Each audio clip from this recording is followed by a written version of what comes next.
Do you regret your decision at all? It just got me thinking, like, is the end result worth it for me? And there was this feeling of me throwing everything away. I remember feeling like in that conversation it was kind of falling on deaf ears because she ended up, in response to that, just sending me MCAT prep books. Oh, jeez. So, what's going on, guys? Welcome back to the channel. Today we were joined by Eddie again. I am Eddie. So you guys met Eddie a few weeks ago when I introduced him to the channel as my roommate when we started living in San Diego. And you guys were really curious about the fact that he was pre-med for so many years and then decided not to pursue medical school and becoming a doctor, whereas I went the path of continuing the journey. And so you guys were asking a lot of questions about his rationale, decision-making, and if he even regrets that decision. So we thought we would dive into it with this video. All right, so give us some background, some context. Tell us about yourself. So I was originally pursuing medicine in college. I did my undergraduate degree in biology with a minor in psychology. Pretty standard pre-med pathway. But as I got closer to the point of applying, I made the decision to pivot and try something else. And after a few pivots and a bit of experimentation, I now work in project management for a medical device company. So in terms of my day-to-day work, it can look kind of different depending on what's going on in the company. For instance, last week I worked with our marketing department to help them build out their content calendar and 12-week plan. We're also implementing a new ERP system, or enterprise resource management system. So I'm working with a bunch of different departments to make sure that transition goes smoothly. And then, even things like new devices that we're developing, I get to work with the different subject matter experts. So it's really interesting getting to do a bunch of different things within this role and just kind of get to peel back the curtain a little bit on how the business works or how new medical devices are developed. So what originally made you want to pursue medicine?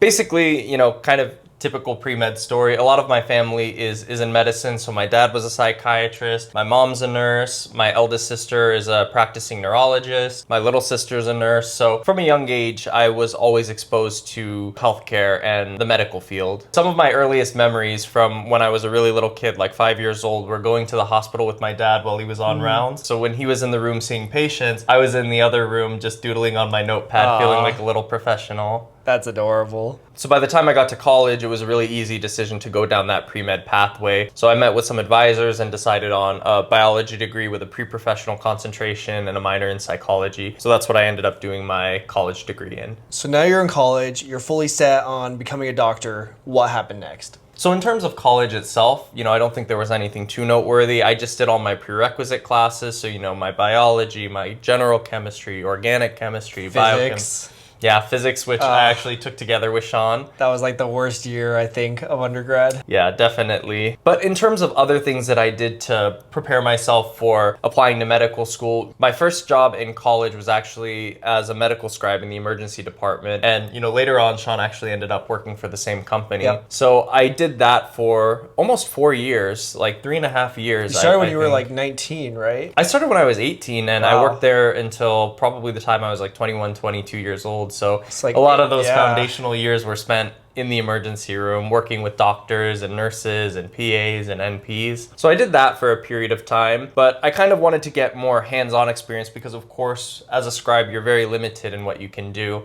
So I actually ended up partway through my bachelor's degree actually taking a year and doing my EMT and my advanced EMT certifications. And once I passed those, then I kind of transitioned from working in the emergency department as a scribe to then working as an advanced EMT, both on the ambulance and off the ambulance. Wow. So I did that for a couple of years, but all of my experience with medicine up until that point was with emergency medicine. So I kind of wanted to experience something different. And around that same time, Sean actually was working in medical oncology as a medical scribe. That was around the same time that he had just gotten into medical school and was about to be leaving for medical school. So then I ended up taking over his role and working with that physician. So I got then some experience in oncology. And then it was around that time that I started to kind of reconsider what I wanted to do. And at that point, I had, taken all my prerequisite courses. I had taken my MCAT and gotten a competitive score. By that time, I think when I calculated it, I had like 7,000 hours plus of clinical experience. So pretty much by that time, you were like just as ready as I was to go to medical school, if not more ready. You had way more clinical experience than I ever had going into medical school. Yeah, I mean, in terms of clinical experience, I definitely had the upper end of what is typical of your traditional pre-med student. Yeah. All right, guys, just a quick break to tell you about the sponsor of this video, David. As a resident who tends to work very long hours and also rely on snacks throughout the day, it's often very hard to meet my protein goals, but that's where David comes comes in. They help you meet your protein goals while also being low calorie. It's not just another protein bar, they're built on science-backed nutrition to give you the most amount of protein for the least amount of calories. Each of these bars has a massive 28 grams of protein for only 150 calories, which makes David protein bars the highest calorie to protein ratio on the market. The CFP is 50% higher than any other brand. Whether your goal is to lose fat, gain muscle, or just get a healthy snack in throughout the day, David protein bars are perfect. I usually just throw a few in my backpack before I go in for a long shift, or if I'm going to the gym, I usually have a bar before and after. This is their blueberry pie flavored protein bar. I absolutely love the texture and the crunchy little chips that come in it. And again, they have 0 grams of added sugar, so you don't get that crash after when you eat a sugary protein bar. They have a bunch of different flavors like the chocolate chip cookie dough, the peanut butter, and the blueberry one that you guys just saw. I tend to lean towards the chocolate chip cookie dough one, but you guys can try out the different flavors and see which ones you guys like best. Again, if you're a resident like me or you're an athlete that's training, these are perfect for most lifestyles. They have insane macros, no gimmicks, just good bang for your buck protein. So you guys can check out David at davidprotein.com, or you can click the link in my description box below, or you can scan the QR code here on the screen. And right now you guys can actually get a free carton if you order 4 or more. So it's the perfect time to check them out, try a bunch of the different flavors and see which one's your favorite. And thank you once again to David for sponsoring the channel. So was there a turning point that made you start questioning your decision to go into medicine? So I don't think it was one specific moment for me. I think more so it was just a slow progression of various experiences throughout my undergrad and throughout my clinical experiences that eventually culminated in me deciding not to pursue medicine. So your first experience was as a scribe in the ER throughout college. What was it about that experience that pushed you away from medicine? So I think what ended up happening was I just had a few experiences in different doctors that I worked with and talking with them. There were a few that explained to me how if they could kind of go back and do things again, they would do a completely different pathway. And, you know, I don't want to make it sound as though every doctor I worked with had a negative experience, but there were a few that I recall very vividly. There was a doctor I was working with and we were having a pretty rough shift, and she was basically confiding in me that medicine was so attractive to her because it's such a planned out pathway. You go to college for 4 years, then you go to medical school for 4 years, and then residency, and then at the end of it, you know, you're a successful doctor. It's like a guaranteed path, like a safe path if you're willing to put in the work. Exactly. And she was explaining that it was so attractive for that reason. And now that she's on the other side of that and practicing as an emergency medicine physician, she was explaining how she was just miserable and how she felt trapped because of the debt burden. And, you know, she felt that she couldn't do something else or couldn't pivot because financially, if she wasn't working as a physician, she wouldn't be able to pay back the loans that she had accumulated. So that kind of got me thinking about the opportunity costs that come with pursuing medicine. Okay, but what about when you worked as an advanced EMT? What about that made you steer away from medicine? After those conversations with those doctors, I thought, you know, maybe part of this too is just being a scribe in the emergency department. So maybe getting more hands-on direct experience where I'm the one actually taking care of the patient would help change my perspective on things. So I started working as an AEMT, which was really neat because I got to put into practice a lot of the things that I had learned from working with doctors in the emergency department. How to take a patient history, how to do a physical exam, how to communicate with other healthcare professionals. So it was really cool to get to kind of actually get hands-on and put a lot of those skills into practice. But something I realized about myself during that time is I have a tendency to kind of ruminate on things. So I could do 95% of things right for the patient, everything that I needed to do based on our protocols and whatnot. Algorithms. Yeah. And if I felt like I didn't do that last 5% right, I would really ruminate on it and have a hard time compartmentalizing it. And I found that very challenging. So that ultimately led me to be like, okay, maybe it's emergency medicine. You know, I've worked in the hospital now in the emergency department. I've worked in the pre-hospital environment. Maybe EM just isn't a very good fit for me. So then you went on to becoming an oncology scribe at the clinic that I used to scribe at. Exactly. And that was really neat because it was a completely different side of medicine. So not only was it a different specialty, but a completely different setting. So that was in outpatient clinical, so kind of 9 to 5 office environment. And oncology, as opposed to emergency medicine, there's a lot more continuity of care. So you're seeing the same patients oftentimes on a weekly basis while they're doing their chemotherapy, and you get to build these much longer term relationships with them. So how'd you feel about that versus emergency medicine? So I will say I actually really enjoyed that element of continuity of care, to get to know these people over time. Yeah. But the thing about medical oncology, as you know, is it's one of those specialties where the highs are high and the lows are low. So just as you see patients who get better over time with the treatments, you also see patients who progressively get worse. Yeah, it's tough. And around this time was also the height of the pandemic. So I think more so that had an impact on my feelings towards medicine, more so than oncology specifically. So there were a lot of physicians and nurses and just healthcare practitioners that were leaving the field. Yeah. My older sister was practicing as a neurologist at that time, and she was getting sick with COVID repeatedly. My godfather, who is an internist, almost passed away from COVID. And it was just a very low point, I feel, for medicine. And coincidentally, that was also the time around when I was set to apply to medical school. Yeah.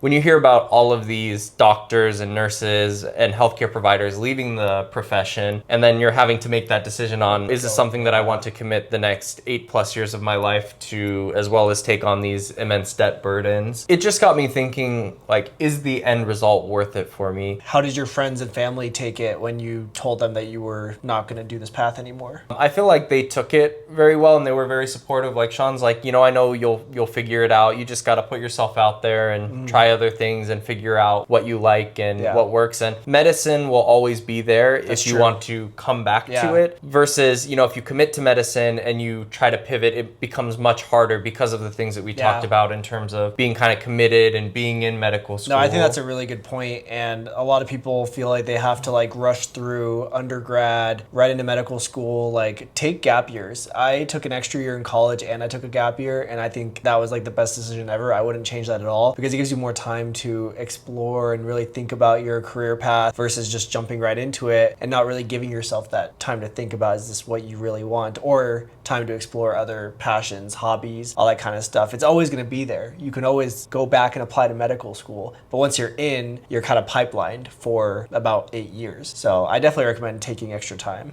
So in terms of family, that's kind of a different story. So of course, my family all being in healthcare, it was very difficult for them that I was deciding not to pursue it. And there was this feeling of me throwing everything away, essentially. Yeah. I remember this one instance where I was talking to my eldest sister, the neurologist, about my decision to not pursue medicine. And I remember feeling like in that conversation, it was kind of falling on deaf ears, because she ended up, in response to that, just sending me MCAT prep books. Oh, jeez. So that was a little bit tougher. And even still, I feel like I'm constantly having to justify or explain what I'm doing, because there's always this feeling like, well, you could have been a physician, or you could have been a PA, or you could have continued down that pathway. I feel like once you make the decision to go into medicine, and there are other fields like this as well, but I definitely think medicine falls into this trap where once people know you're going down this path, they kind of have this really high standard for you, or they have these expectations of you that if you fall short of them, then, you know, it can add a lot of stress. And I think a lot of people do get stressed about letting their families and friends down when they choose this path. Yeah, definitely. And that was something that, you know, even a lot of the doctors that I worked with, like the oncologist we worked with was phenomenal, like great physician, even better human being, like really, really great guy. Yeah. And I remember he would tell me, he's like, you know, you should just go to medical school. You'd be great at it. You'd be a phenomenal doctor. He's like, you already have the knowledge of like a second year oncology fellow. Yeah. Just by virtue of working so closely with him and, you know, documenting the medical decision making and creating oncologic timelines. Yeah. And sometimes I think that's the hard part, because people see it as, if you're capable of doing something like becoming a doctor, they feel it's something that you should do or you have an obligation to do. Yeah. When I view it as, if I'm doing something, I want to be doing it for the right reasons. And I don't want to do something just because I'm capable of doing it. I want to do it because it's something that I've chosen and I want to do. And I think it also shows up in how you practice. Yeah. So I think a lot of people who choose not to go down this path, especially after pursuing it for so long, are mostly concerned about finding a new career path, because this is kind of all they've thought about for so long. How did you go about finding your new career path? So for me, that was a struggle when I had decided not to pursue medicine. Yeah. You know, obviously the next question is like, what am I going to do instead? So I kind of did a bit of soul searching and thought about other things that I've enjoyed doing. So one thing that came to mind was when actually I was taking over the oncology scribe job from Sean. The first like 3 to 6 months of that job were incredibly challenging. So they had just changed over to a new EMR. So the whole way that they did documentation, put in orders, and all of that was completely different. And because of the sensitive nature of oncology and the kinds of conversations that you're having with patients, when I was training, there was a lot of hesitancy to have both me and Sean and the oncologist all in the room, because they were like small, maybe like 10 by 10 rooms. So in that job, I didn't really get a lot of hands-on training, and that made the first 3 to 6 months of that job very challenging. Like I remember on one of my first days when I was alone, the doctor was having me put in orders for a PET scan, and I was like, I don't know how to do that. And he's like, me either. Go figure out how. Yeah. And so I walked to the front, and I talked to the lab tech, and she explained to me how to put the order in.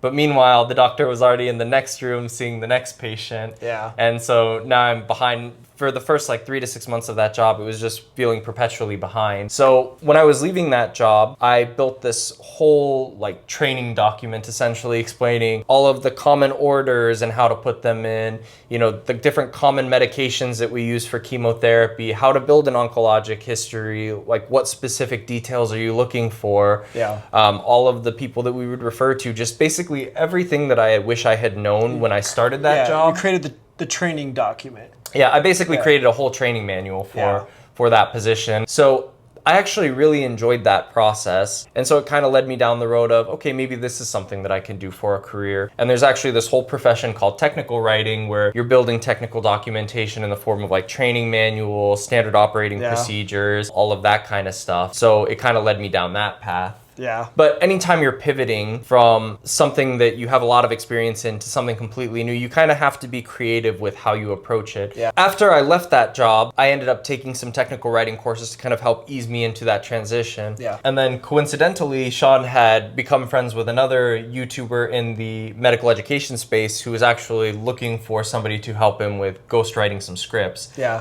So since Sean knew that I was pursuing a career in writing, and I had experience with medicine, and I had an understanding of medical school admissions and all the stuff that goes into that, he let him know about me and my experience. And it was like a perfect fit, basically. Yeah. It was the right transition, I think.